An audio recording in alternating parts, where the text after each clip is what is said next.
Hello, my name is Kshitij Srivastava and this is my video vlog. So आज मैं एक और कमेंट का जवाब देने जा रहा हूँ। ये कमेंट पूछा है मुस्कान सिन्हा ने। उन्होंने पूछा, sir please make a video on how to become a good storyteller. Okay, good story teller.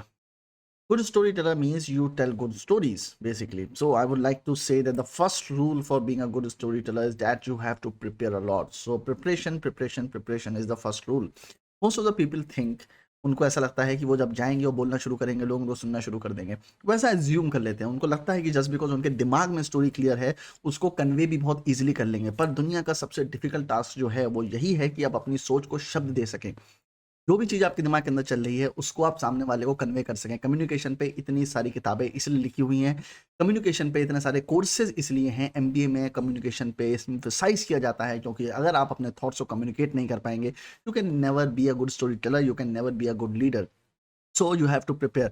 अब आप जैसे मैं अक्सर लोगों को एग्जांपल देता हूँ, स्टीव जॉब्स की जो आईफोन वाली स्पीच है जिसमें उन्होंने 2007 में आईफोन को लॉन्च किया था, वो 3 घंटे की स्पीच है। इसको देखते हुए आप कभी भी बोर नहीं होते हो। जिस तरह से उन्होंने इंट्रोड्यूस किया था, जिस तरह से सारी चीज़ें करी थी, वॉज वेरी इंटरेस्टिंग। और वो इंटरेस्टिंग इसलिए था क्योंकि उन्होंने 3 महीने पहले से उसकी प्रिपरेशन करनी शुरू कर दी थी। उन्होंने नोट्स बनाए थे, इंडेक्स कार्ड बनाए थे, वो सारी चीज़ें उस इवेंट को लेकर इतनी मेहनत की थी कि वो इतना अच्छा रहा। तो आपको प्रिपेयर करना ज़रूरी है। हमको ऐसा गलत फहमी होता है कि बहुत सारे जो बड़े एक्टर्स हैं या बड़े स्पीकर्स हैं या बड़े राइटर्स जो हैं वो प्रिपेयर नहीं करते हैं अपनी स्पीच, वो कुछ भी आके बोलना शुरू कर देते हैं। पर ऐसा नहीं होता है। If you prepare your speech in advance it will become better. So prepare and write it on paper before you have the uh, this opportunity to speak in front of someone to tell your story. So that is one way you can become a storyteller. Now अभी जो मैं story telling के बारे में बता रहा हूँ, I am mostly talking in terms of speaking, क्योंकि मुझे लगा कि शायद आप वही जानना चाहते हो। अगर आप ये जानना चाहते हो how to be a good storyteller in terms of writing, then write that and I will answer that as well. Second चीज जो मैं आपको बताना चाहता हूँ वो ये है, नो योर कैरेक्टर बैकग्राउंड। जो भी स्टोरी आप बता रहे हो उसमें आपको कैरेक्टर बैकग्राउंड्स पता होने चाहिए। उसमें आपको पता होना चाहिए, आप अगर आपको कैरेक्टर बैकग्राउंड्स पता है तो आपको ये भी पता चलेगा कि उन कैरेक्टर्स की चॉइसेस क्या होती हैं। सपोज आपका जो बेस्ट फ्रेंड है वो रोड पे जा रहा है और कोई आदमी उसे थप्पड़ मार दे तो वो आपका दोस्त क्या करेगा? आपको ये पता होगा कि आपका दोस्त पलट के मारेगा, या आपका दोस्त फट्टू है वो पलट के लौट जाएगा, या फिर वो कुछ नहीं करेगा निकल जाएगा, या वो रीजन पूछेगा। जो भी चीज होगी वो आपको पता होगी कि आपका दोस्त क्या करेगा ऐसे मोमेंट में, क्योंकि आप अपने दोस्त को जानते हो, आप उसकी चॉइसेस जानते हो। उसके पास्ट बिहेवियर के बेसिस पे आप ये अज्यूम कर सकते हो कि अगर फ्यूचर में कोई ऐसी एक्ट होती है तो वो उस पर कैसे बिहेव करेगा। उसी तरह से अगर कोई एक सिक्योरिटी गार्ड है जो आपकी बिल्डिंग में काम करता है, अगर वो रोड पे जा रहा है और कोई उसे थप्पड़ मार देता है, तो आप ये नहीं प्रेडिक्ट कर सकते कि वो क्या रिएक्शन देगा। उसके पीछे कारण सिंपल है ये कि आप उस सिक्योरिटी गार्ड को नहीं जानते हो, आप उसकी कैरेक्टर चॉइसेस नहीं जानते हो। क्यों? क्योंकि आप उसके पास्ट के बारे में नहीं जानते हो, आपने उसके साथ अपना टाइम नहीं बिताया, आपने उसके एक्शंस नहीं देखे हैं। तो एक चीज सिद्ध होती है कि आपका जो प्रेजेंट बिहेवियर है वो आपके पास्ट बिहेवियर पे डिपेंड करता है, और आपका जो फ्यूचर बिहेवियर है वो आपके पास्ट बिहेवियर से ही इंस्पायर्ड होता है। पास्ट में आपने जो एक्ट्स किए हैं वो ही आपके फ्यूचर में होते हैं। And human beings are averse to changes, human beings don't like changes in their nature. That is why हमें अपनी लाइफ में चेंज करना बहुत मुश्किल होता है। पर अगर कोई आदमी अपने पास्ट बिहेवियर के बेसिस पे अगर फ्यूचर में कोई एक्ट करता है जो पास्ट बिहेवियर से मेल नहीं खाता है, तो that will be called a character transition या कैरेक्टर आर्क, जिसको आप अक्सर सुनते हैं, सिनॉप्सिस में लिखा जाता है, बाइबल में लिखा जाता है। तो अगर कोई कैरेक्टर अपने बेसिक नेचर से हट के कुछ काम करता है तो that becomes his character transition, character arc. So normally human beings जैसा बिहेव करते आए हैं वैसे ही बिहेव करते हैं, दैट इज एन एजम्पशन। इसीलिए जब भी हम कोई स्टोरी लिखते हैं तो उसमें हम कैरेक्टर्स को डिस्क्राइब करते हैं। इवन जो स्टोरी जिसमें हम कैरेक्टर्स को डिस्क्राइब नहीं करते हैं वहां भी एज अ राइटर आपको पता होना चाहिए कि आपका कैरेक्टर का बैकग्राउंड क्या है, क्योंकि उसके पास बिहेवियर, उसके पास कौन से स्कूल में पढ़ता था, वो उसके माँ बाप क्या करते थे, उसके दोस्त कितने हैं, वो कहाँ कहाँ जाता है, कौन सी बाइक है उसके पास, कौन से कॉलेज में पढ़ता था, उसके इंटरेस्ट क्या है, उसकी आइडियोलॉजीज क्या है। अगर ये सारी चीजें आपको पता है तो आप उसके फ्यूचर बिहेवियर को प्रेडिक्ट कर सकते हो, और तभी आपकी स्टोरी निकल के आती है। बहुत सारे राइटर्स जो हैं वो नहीं ये चीज़ें लिखते हैं, इस पर वर्क करते हैं, जिसकी वजह से क्या होता है कि स्टोरी में एक मोमेंट पे आके वो स्टक हो जाते हैं, क्योंकि उनको पता ही नहीं होता है कैरेक्टर चॉइस क्या लेगा। आई होप जो मैंने बोला आपको समझ में आया हो। इसके अलावा बहुत सारे व्लॉग्स मैंने मेंशन किया है कि आप आइडेंटिक वर्ड्स का इस्तेमाल करिए, मतलब विजुअल्स क्रिएट करिए। जैसे कि अगर आप किसी चीज़ के बारे में बता रहे हैं तो उसको डिस्क्राइब करिए, जितना डिटेल में आप डिस्क्राइब कर सकते हैं। जैसे बहुत अच्छे अच्छे राइटर्स हैं जो कब जब कुछ लोकेशन डिस्क्राइब करते हैं तो वो बताएंगे कि वहाँ पे लाल कलर का बल्ब लगा था, उस पे धूल जमी हुई थी, वहाँ पे एक टेबल थी जिस पे किताबें रखी हुई थी, उसके ऊपर एक कंप्यूटर था जो 100 साल पुराना था। 100 साल पुराना कंप्यूटर, 100 साल पुराना एक्चुअली कंप्यूटर हो नहीं सकता, बट ऐसे ही बोल रहा हूँ। 20 साल पुराना कंप्यूटर रखा हुआ था जो स्टीव जॉब्स ने एक टाइम में बनाया था। इस तरह की चीज़ें आप डिटेल में बताओगे तब सामने वाले को विजुअलाइजेशन आता है। You have to give names to the thing, that is one problem that most people face, and that is my fourth point. And fourth point of mine is that never use pronouns or abstract words. जैसा कि लोग कहते हैं ना, दूर किसी देश में ऐसा कुछ हो रहा था. No, you have to give the name, even if it's a fictional name. You have to give a name because name creates mind mapping. Name creates significance in the minds of other people. जैसे आप बात करते हो कि उसके दोस्त ने उसके दोस्त को जाके मारा, फिर उसके दोस्त ने आके वापस उसको ऐसा ऐसा कर दिया. That actually creates confusion a lot, because अगर आपने एक बार नेम इस्टेब्लिश कर दिया तो उसका मतलब ये नहीं है कि आप बार बार प्रोनाउन का इस्तेमाल करो और हर कैरेक्टर के लिए प्रोनाउन का इस्तेमाल करो. जब भी आप स्टोरी सुना रहे हैं तो आप नेम्स को स्पेशल एम्फेसाइज दें. तो नेम होता है वो किसी भी पर्सनैलिटी का बहुत इंपॉर्टेंट हिस्सा होता है, और बहुत सारे राइटर्स ऐसे होते हैं जो कैरेक्टर की पर्सनैलिटी के बेसिस पे नेम सकते हैं. जैसे फ्योदोर दोस्तोवस्की, उसके जो कैरेक्टर्स होते थे उसकी नॉवेल में, वो कैरेक्टर के बेसिस पे होते थे, उसके कैरेक्टर को डिफाइन करते थे. तो वैसे ही आप अपने जो भी कैरेक्टर्स रखे हैं उनके नाम जरूर दें, भले ही वो माइनर कैरेक्टर्स हो, छोटे टाइम के लिए आए हों, उसके बाद भी उनको नाम दें. It makes clear for you in the head, और जो सुन रहा होता है आपको उसके लिए भी बहुत सारा क्लियर हो जाता है. बिकॉज द मोमेंट यू से, जैसे आपने अपने लीड कैरेक्टर नाम रखा है आदित्य, तो द मोमेंट यू से आदित्य, जो सामने प्रोड्यूसर आपको सुन रहा है, जो भी ऑडियंस आपको सुन रही है, उसने अगर आपने शुरुआत में उसका कैरेक्टर डिस्क्राइब किया तो उसने आदित्य की एक इमेज ऑलरेडी बना ली होगी. तो द मोमेंट यू से आदित्य, उसके दिमाग में वो इमेज जो है वो ट्रिगर कर जाएगी, वो वापस उसके सामने अपीयर हो जाएगी. And he will start imagining that thing, that person actually. थोड़ा सा गला खराब हो गया है.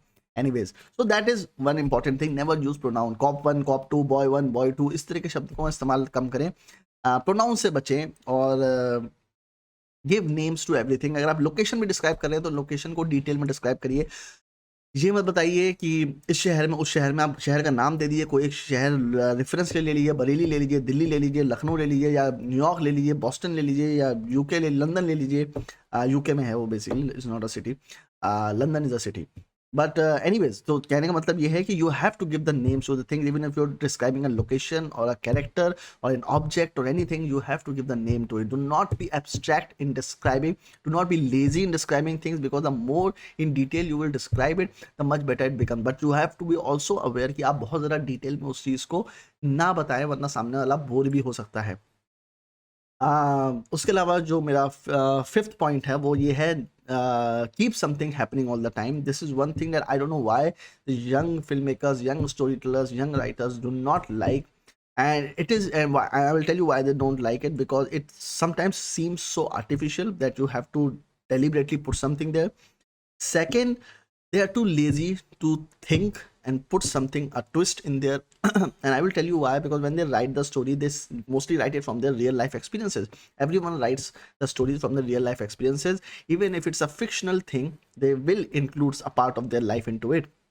And in their life there hasn't been so many twist, and people are adamant कि हम अपनी लाइफ में जैसा हुआ है वैसा ही दिखाना चाहते हैं. बट लोग वैसा नहीं देखना चाहते हैं, because everyone is going through the same shit.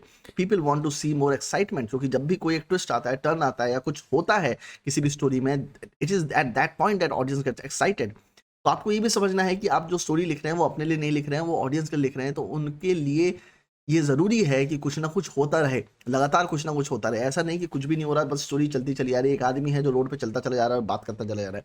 Something needs to happen, some contradiction needs to happen, some conflict needs to happen, some fight needs to happen, some arguments needs to happen, but something needs to happen.